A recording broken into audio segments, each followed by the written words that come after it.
And I think this is the single biggest problem. Inflation is terrible. The economy is terrible because of inflation. But I will tell you, to me, this is the biggest problem that we have. I think it's number one. They have it at number 3. I don't think it is number 3.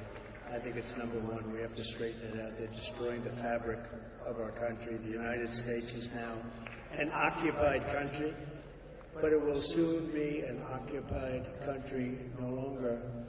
November 5th, 2024 will be Liberation Day in America. And on day 1, I will launch the largest deportation program in American history. We're going to get these criminals out. I will rescue every city and town that has been invaded and conquered. These towns have been conquered, you know. They have been invaded, and can you imagine?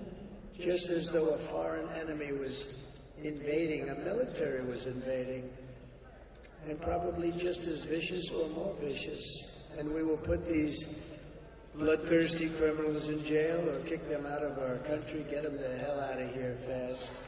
To expedite the removal of Trende Aragua gang and MS-13 and all the other gangs that are now loving being in America. They're in America.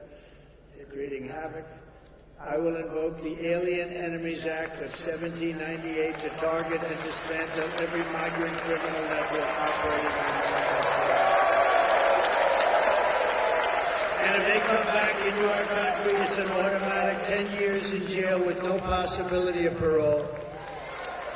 And I am hereby calling for the death penalty for any migrant that kills an American citizen or a law enforcement officer.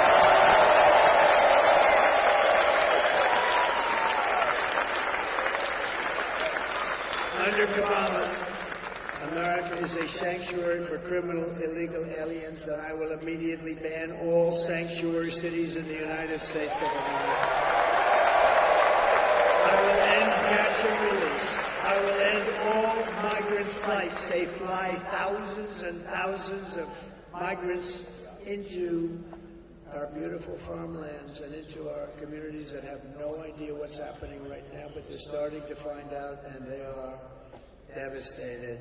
And I will ban all welfare and federal benefits for illegals, and they won't come if you do that. Kamala's close incompetence disqualifies her from being president of the United States. She is unfit for office. Everyone knows it. No one respects her. No one trusts her.